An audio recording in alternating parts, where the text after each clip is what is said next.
So when we did the Twilight party, I was probably about 5 years out of a physically, emotionally, etc. abusive relationship that had, consumed most of my 20s.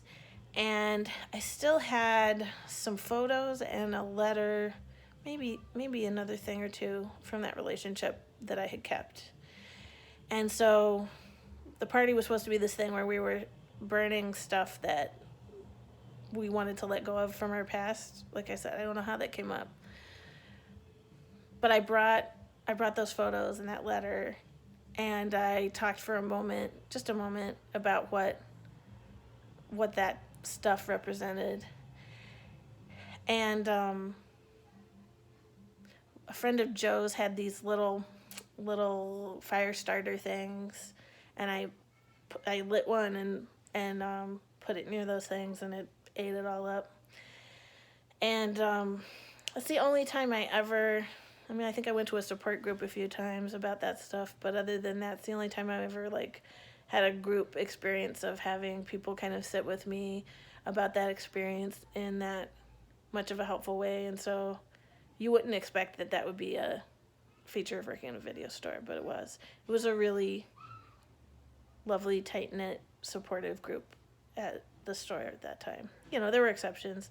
I had my coworker that I used to work Thursday nights, who was a former frat boy, kind of decided later in life to become a hipster, not so successfully, who at one point told me he had brought his paddle, I assume from his college days, and that something to the effect of, I was going to ask him, "Thank you, sir, can I have another?" I forget how I responded, but I was basically like, "No, you're not." So, and this was our buddy who used to use the customer database to find numbers of people he wanted to ask out. But most of my coworkers were lovely and were people that I really enjoyed spending time with. A lot of them are still friends. Let's see. I didn't have a lot of celebrity sightings like some people. I did get to ring up Connie Britton, who I wasn't as excited about until I met her, because she, some celebrities in real life look much less attractive. She looks much more attractive in real life, in my experience. And she was lovely and just friendly and gorgeous. Michael Cera tried to buy our copy of Scenes from a Marriage, and I had to tell him it was only for rent. He looked like a walking popsicle with that giant melon of his. I remember really well Connie Britton's friend who had her on her account. She was a regular. And she took me aside one day and she said, I've always liked y'all here, and, I never thought of folks here as star fuckers. But I've noticed that when I have a late fee, when Connie comes, it's not mentioned. But when I come, suddenly I have to pay the late fee to rent. And I just don't think that's very fair, do you? And I apologized, and I just said, everybody should be treated equally. But she was a dear, but she didn't always get that frank. I mentioned Kathy McCarty. It's funny. I didn't know it at the time, but one of my other favorite regulars was also a member of Glass Eye, was Brian Beatty. I didn't put it together that he was in that band too until much later. But he was always lovely. He and his family were great and just a joy to be around. Let's see. I had an interesting mishap at Vulcan Video. So, if you've ever been in the back of the Elizabeth Street store, as it was, the VHS section was back there, and there were the shelves went to the ceiling, and it was not a low ceiling, and very large step ladders going up. And so you'd have to, for at least 50% of the VHS stuff, you'd have to get up on the step ladder. One day I was returning the VHS stuff. I was, processing a big pile of VHS. And one of the VHSs I put back was a movie called The Rookie, starring, what's that dude's name? Well, one of the movies I was processing was The Rookie with that guy from Encino Man. It's on the tip of my tongue. I don't know what it was about that movie, but it just really was curious. So when I put the actual tape back and I took the box off the shelf, because that's how we would do things. We'd put the box away so people didn't see it out on the floor and think it was available. I started reading the back of the box. I'm like, what is this movie? Brendan Fraser, that's his name. The Rookie, starring Brendan Fraser. I was just curious. I was like, what's up with this movie? I vaguely remember it, and I read the back. And I don't know, I've been told I may have ADHD. Perhaps this is symptomatic, but in the process of reading the back of that VHS box, I forgot I was on a stepladder. So when I was done, I just took a step backward into nothing and fell on the cement floor, hit my back and my head, twisted the heck out of my ankle. And in this moment of just surprise and being really stunned, it's interesting the things you say in that situation. It's not what you would plan to say. I found myself yelling, guys, hey guys, guys, hey guys. And finally somebody heard me. I was a little bit away from a noisy area up front. So folks came back to get me, put me on a folding chair, put my ankle on a separate folding chair. And the thing I'll always remember is Jim from EcoWise. Nobody had any ice or anything frozen, but Jim brought me a bunch of Blue Sky sodas to put on my ankle because it was the coldest thing in either store was one of these sodas. So I had a little cold pack of sodas encasing my ankle until I was able to get a shift cover to come in and head home.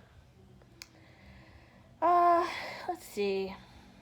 It's a lot of my stuff. I used to love working a shift with Brian, my husband, when he would fill in for somebody on a shift with me, because I loved the customer service part of the job. I loved chatting with people. I loved recommending movies, bringing people up, the whole thing. And he preferred everything else. He was super fast at grabbing movies for people, at putting returns back out. So when we worked together, we were like a well-oiled machine where I was doing all of the kind of front-facing, working with the public kind of stuff, and he was just like knocking everything out in every other department. So that was always super fun. And of course, he's my life partner. What else? It's a lot of it. I did have some customers that were a little inappropriate. Usually nothing too bad. I had a customer who would always find himself chatting with me when I was working on the sections at like a low level, close to the floor. And I would realize later when he was standing up and I was down on the floor, there was a real good view of the cleavage situation. That guy still talks to me every time I run into him in public. I got asked out when I worked at Vulcan in the best, sweetest way that ever happened to me in my life, and it was a damn shame that I was already in a relationship. A really beautiful, interesting woman. I won't say all the interesting things about her because then people might know who I was talking about. But someone who's responsible for some really cool Austin institutions gave me a vintage party invitation, like about this big, with a bouquet of flowers on the front. And it's one of those like printed things where it says where blank, when blank, and it said wherever you want to go, whenever you're free, etc., with her number and her name. She left it when I wasn't in the store. I don't think I have it still, but I wish I did. It was the most flattering invitation to hang out that I ever got. It was a little ambiguous, and I ended up taking her up on it, but then only figuring out later in the evening if we were on a date, which we only kind of were, because who decides when you're on a date, really? But that was amazing. I'm just making sure I didn't miss anything. So many coworkers. I wish I could mention everybody. Maybe I'll kind of do some quick mentions. Yeah, Kristen. So I started in the era of Joe Shivers, and Joe Shivers was a great manager in a lot of ways. He's just disturbingly charming. It happens to me too. Anytime you're talking to Joe Shivers, you feel like you're the only person in the world. You know, he just makes you feel so listened to and seen, and he's just so charming and engaging to interact with. And I think he leveraged that for the whole benefit of the store. Not to downgrade like Kristen's charmingness, because she's an incredibly lovable person and inspires a lot of curiosity and both romantic and platonic crushes wherever she goes. I would say though, like Kristen started out at Vulcan. I don't know how young she was, but she was young, and she knew the ins and outs of the store way before it was her job too. She was tireless. She was grossly underpaid for the entire time she worked at Vulcan, working off the books. Like, I mean, she didn't charge them for half of the time that she worked.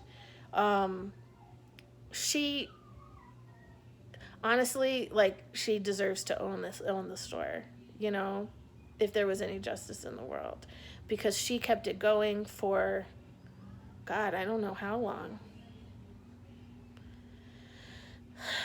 Almost a decade, and was never appreciated by the owners. The only member of the family that owns Vulcan that I ever saw at the store was Levon. I didn't see him a lot, but I did see him, and he did real work. You know, he would come wash the floor. So I had respect for Levon. The rest of the family, I don't know. I worked at Vulcan for, I think, about 3 years. I never laid eyes on Diane Donnell until, I think, a couple years after I had quit.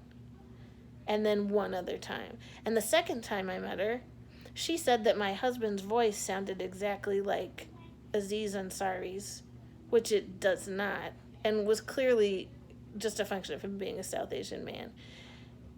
I'm not a fan. But Kristen Ellisor, she was the actual, like, heart and soul of Vulcan. She was what kept it running. She was the keeper of the institutional knowledge and the history. I'm not going to say I never disagreed with her about any of her choices, because, I mean, that's inevitable. But she saw the big picture. She cared about everybody. She really understood why Vulcan mattered. And she brought that all to bear every day. And when Brian Connolly came aboard, he had his own twist on things, but he very much absorbed all of that from Kristen. And he had that same sense of, like, loyalty to the store in a way that totally transcended, you know, who's the owner or who works here right now, but just the importance of the store. He had that same dedication that she did really quickly, and just pulled out all the stops and cared more than anybody has any reason to care about a job that pays so badly.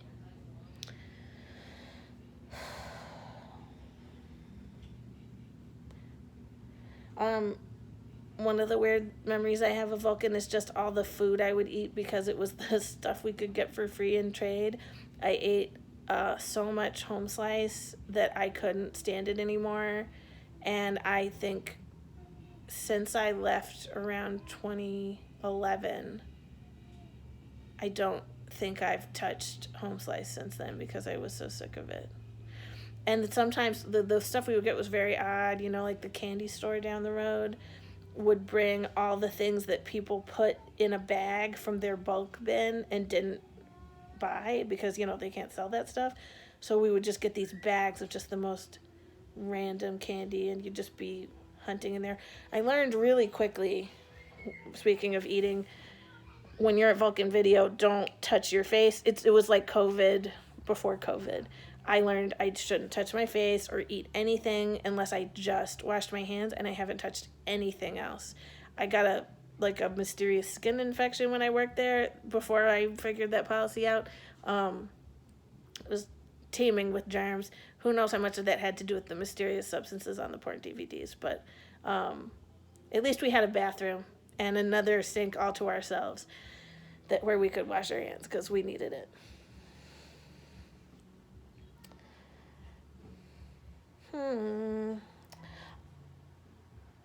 I guess I'll also say just a little bit about my history with Vulcan before I worked there and before Brian, before I was dating someone that worked there. When I first moved to Austin, at first I lived pretty close to Waterloo Video, but I just could never summon up any feelings of excitement or loyalty. I mean, they did have a good selection, don't get me wrong.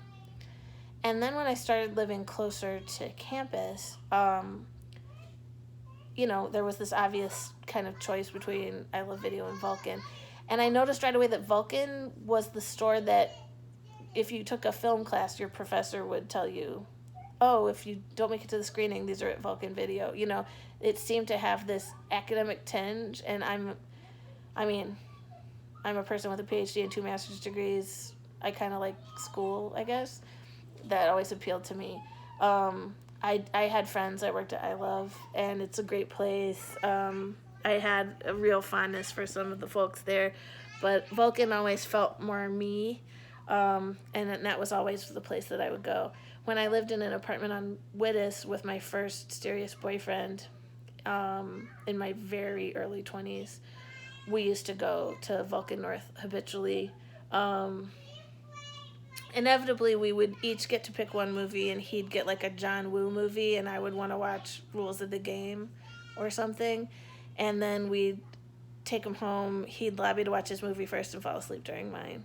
He actually never, I tried to get him to watch Rules of the Game 5 times. It never worked. And when he went back to school for film, he watched it for a class and called me on the phone and said, I'm sorry, I just saw Rules of the Game. It's amazing. I'm sorry, I was wrong. And those John Woo movies were good, but this is better. But yeah, so I spent so much time, and I'm a very indecisive person, so when I go to a video store, I hang out for a very long time. So that store, I never even covered a shift at that location, but it felt like home to me. That's all I can think of. If I think of anything else interesting or important, I'll add it, I guess. Oh, well, maybe I'll just mention some people.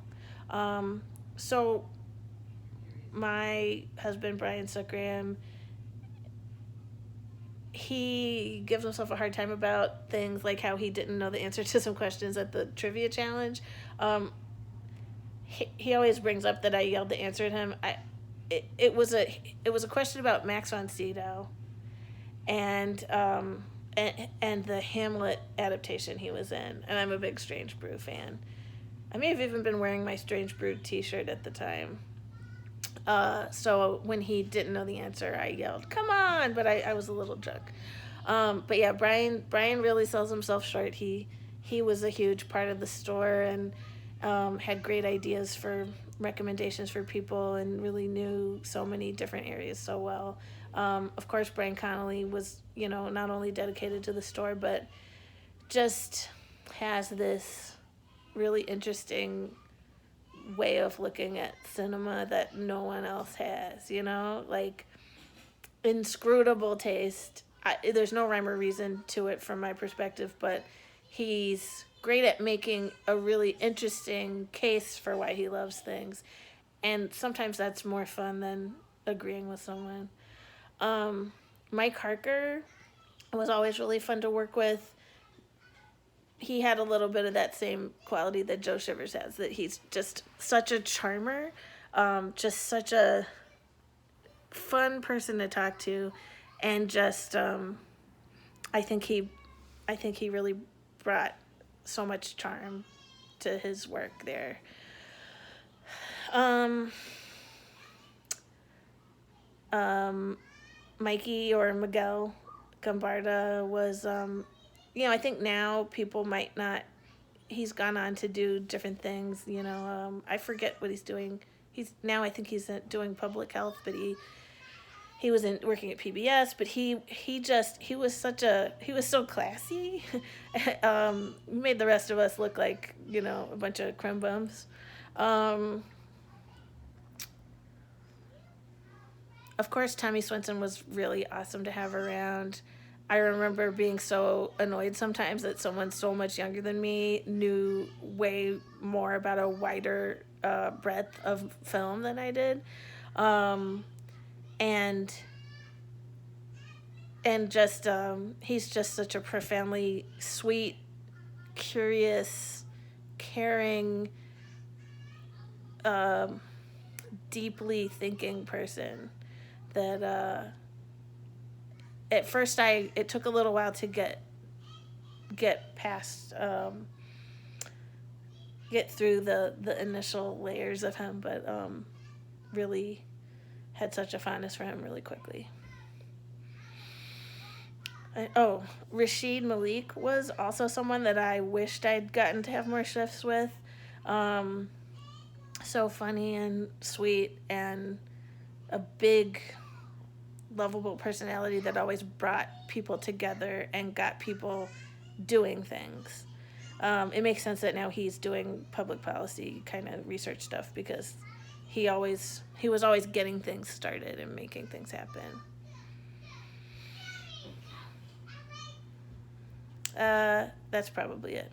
Thanks.